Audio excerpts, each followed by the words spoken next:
ज़िंदगी खत्म हुई। मुझे विश्वास है कि मैं यहीं मरूंगी, वापस नहीं जाऊंगी। अगर फिर भी कानून ने मुझे भेज दिया तो वहाँ के लोग मुझे दुर्लभ की मौत देंगे सर। मैं वापस नहीं जाना चाहती सर। नमस्कार साथियों, प्यार की गिरफ्त से एटीएस की गिरफ्त तक, सीमा पार से आई सीमा की कहानी।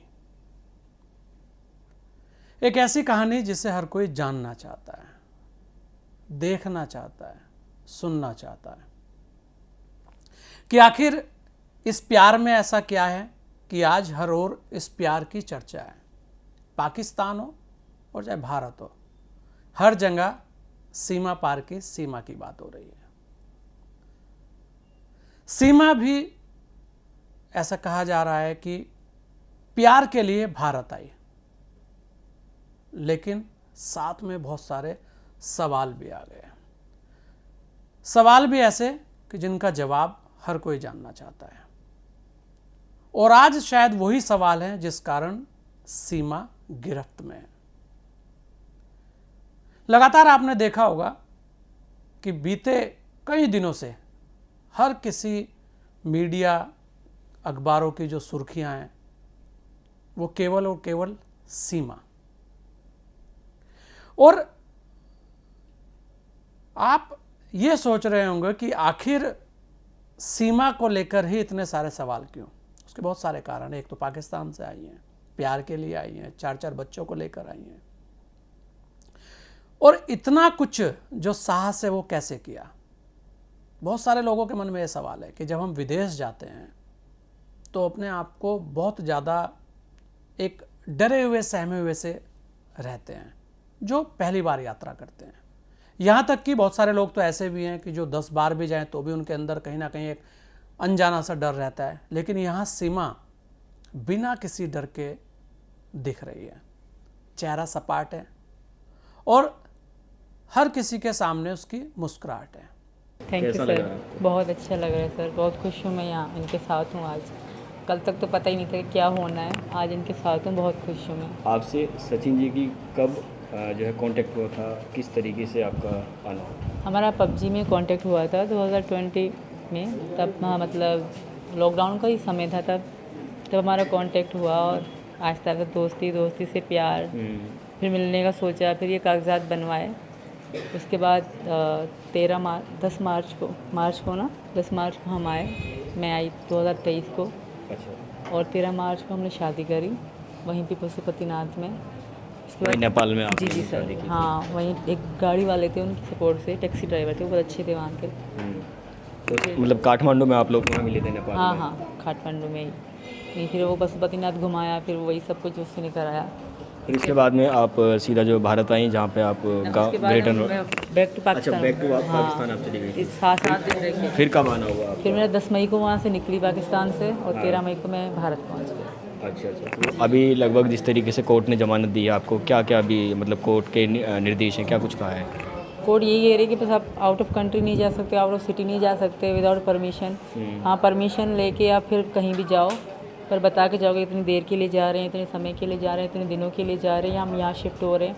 विदाउट परमिशन आप नहीं जा सकते। अच्छा, अगर जाओगे तो आप जेल जाओगे, ये हम आपको पहले इन्फॉर्मेशन करते हैं। हमने स्किप कर लिया। अभी मतलब भारत सरकार से क्या अपील करना चाहती हैं आप? क्या कुछ यही है कि आप इधर उधर की बातों में ना ध्यान दें। वो पाकिस्तान वाले मुझे, जैसे अभी इंटरव्यू में भी पाकिस्तान का था एक, वो मुझे मतलब इस हैदर की सपोर्ट कर रहा था, जैसे वो कर रहा था। और मुझे लग रहा था कि वो मेरी तरफ गुस्से से बात कर रहे थे, क्योंकि मैं हिंदू धर्म में आ चुकी हूँ। तो अब उनकी बातों में ना ध्यान दिया जाए, वो बहुत उल्टा सीधा ही बोलेंगे और करेंगे भी।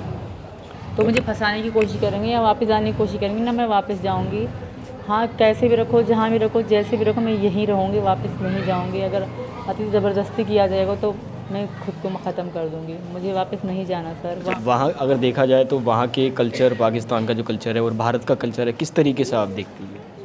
अलग है, वो अलग है, ये अलग है। मतलब बहुत चेंजिंग है हमारे यहाँ के में और वहाँ के में, बहुत चेंजिंग है।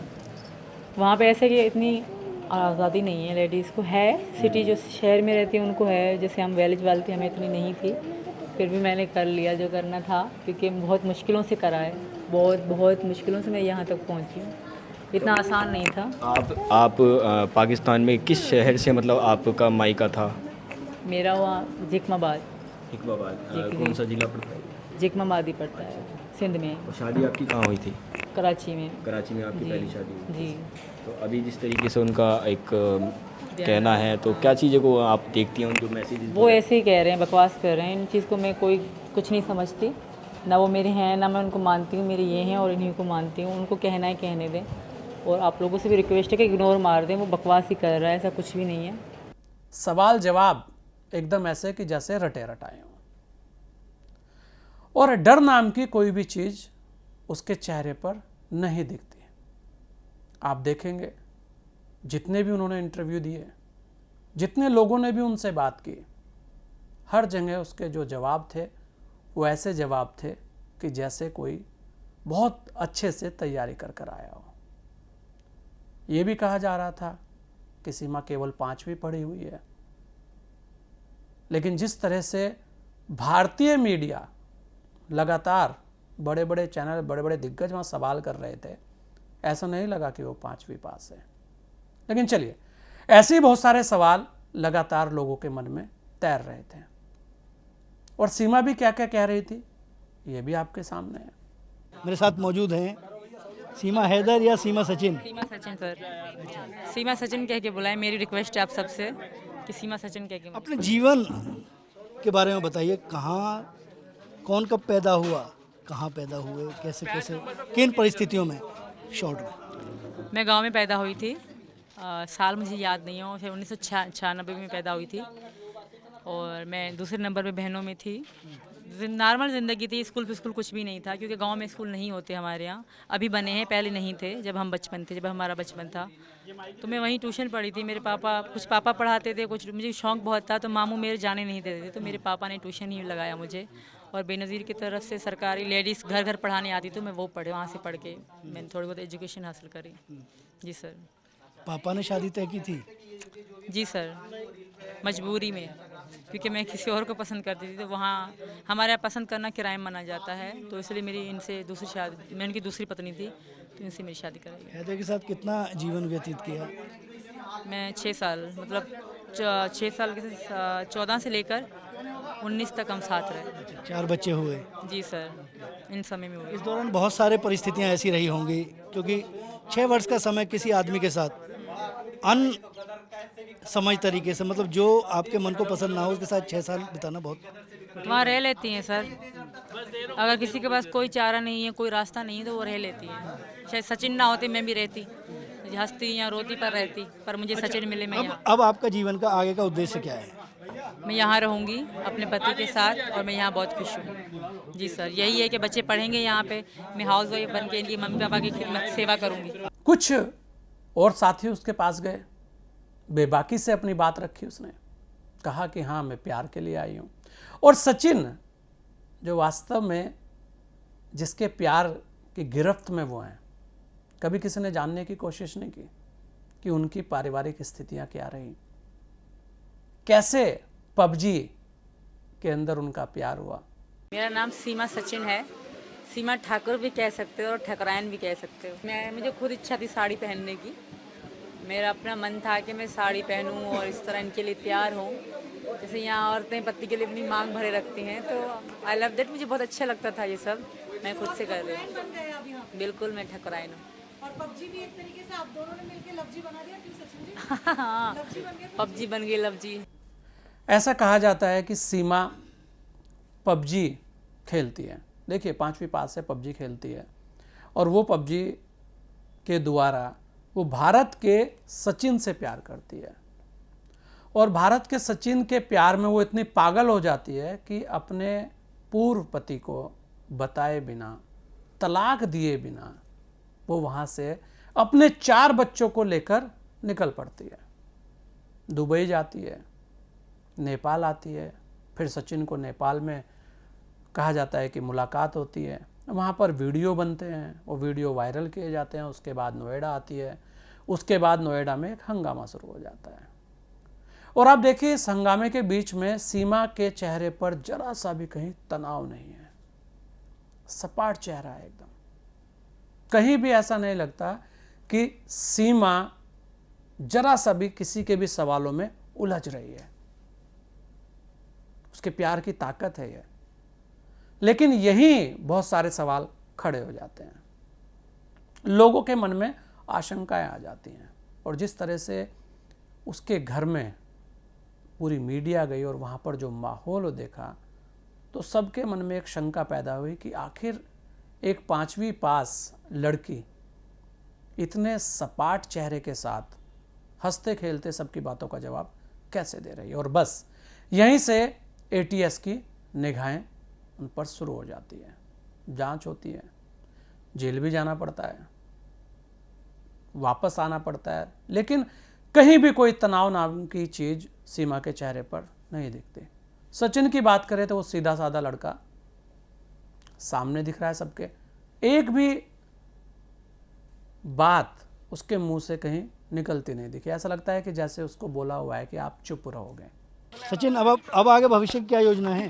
जी, मैं वो योजना ये है कि भारत सरकार से यही निवेदन करता हूँ कि यहाँ की इसे नागरिकता दी जाए और हम क्या कहते हैं बच्चों को अच्छे स्कूल में डालने की वो करें, इस अच्छे स्कूल में डालें और क्या कहते हैं अच्छी शिक्षा दें, अच्छा खान सहन रहन सहन अपना अच्छा ठीक से करें।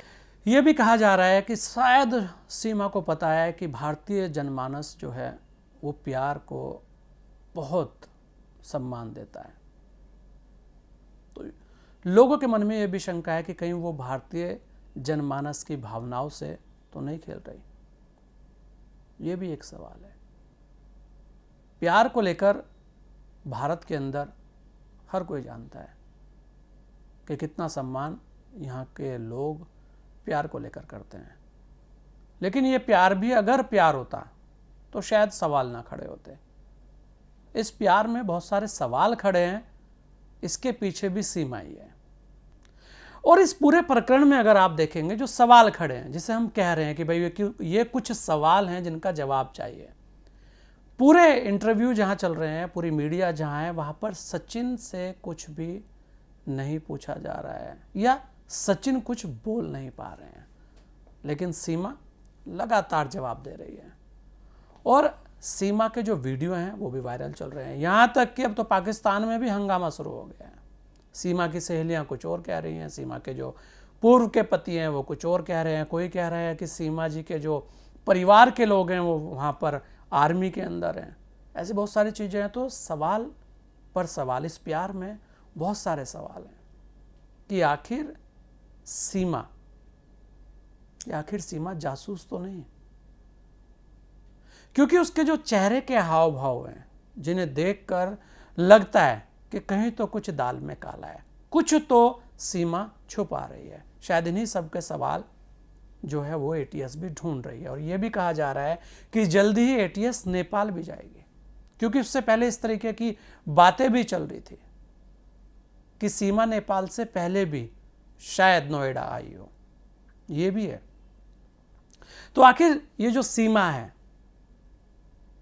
इसकी जो वास्तविक सीमा है वो पाकिस्तान होगी या भारत होगी, ये भी लोगों के मन में चल रहा है कि सचिन को क्या उसका प्यार मिलेगा या सचिन ने किसी जासूस के साथ प्यार कर लिया। या ऐसे भी सवाल चल रहे हैं कि कहीं सचिन किसी का मोहरा तो नहीं बन रहा। ये भी बातें चल रही हैं। ऐसी बहुत सारी चीज़ें हैं। ATS को बहुत ज़्यादा छानबीन करनी पड़ेगी इसमें, क्योंकि इस प्यार में बहुत सारे सवाल खड़े हो रहे हैं। और हम आपको ये भी दिखा रहे थे कि देखिए सीमा किस तरह से बेबाक अंदाज में अपनी बातों को रख रही है। ऐसा नहीं है कि उसके अंदर कहीं कोई डर है। और 4 बच्चों को लेकर पाकिस्तान से भारत आ जाना, ये भी अपने आप में एक बड़ी कहानी है। और इस कहानी में भी कुछ झोल है कि आखिर कैसे एक महिला इतनी हिम्मत जुटा सकती है। हाँ, कहा यह भी जाता है कि प्यार में कुछ भी हो सकता है, लेकिन क्या वास्तव में ये प्यार है या इस प्यार की कुछ और कहानी है? क्योंकि मैं सचिन की पत्नी हूँ, मुझे विश्वास है कि मैं यहीं मरूंगी, मैं वापस नहीं जाऊंगी। अगर फिर भी कानून ने मुझे भेज दिया तो वहाँ के लोग मुझे जिल्लत की मौत देंगे सर। मैं वापस नहीं जाना चाहती सर। मुझे अगर मैंने क्राइम करा है, मैं बगैर वीज़ा आई हूँ, मुझे ताउम्र जेल में डाल दिया जाए मुझे वापस नहीं भेजा जाए सर। अगर यहाँ के कानून को मुझ पे शक है तो भी मैं यही कहूँगी मुझे जेल में डाल दें, जिस तरह चाहे रखें, मुझे पाकिस्तान ना भेजें। और हैदर जितना अच्छा बनने का कह रहे हैं वो इतने अच्छे थे नहीं और है नहीं। अगर इतने अच्छे होते शायद मैं उनको छोड़ के यहाँ आती भी नहीं सर। कि इस कहानी में कुछ तो झोल है। हाँ, देखने वाली बात ये होगी कि आने वाले दिनों में सीमा को लेकर एटीएस क्या खुलासा करती है। तो ये थी एक ऐसी कहानी जिसे हर कोई देख रहा है, सुन रहा है, और आजकल तो हर कोई सीमा की कहानी जानने में लगा हुआ है। हम फिर कहेंगे कि वास्तव में अगर यह सीमा का सच्चा प्यार है तो उसे मिल ही जाएगा, लेकिन अगर ये जासूसी वाला प्यार है तो फिर बहुत सारे सवाल और भी खड़े होंगे कि आखिर सीमा यहाँ तक पहुँची कैसे। ऐसे भी बहुत सारी चीज़ें हैं। लेकिन मैं सचिन की पत्नी हूँ, मुझे विश्वास है कि मैं यहीं मरूंगी, वापस नहीं जाऊंगी। अगर फिर भी कानून ने मुझे भेज दिया तो वहाँ के लोग मुझे दुर्लभ की मौत देंगे।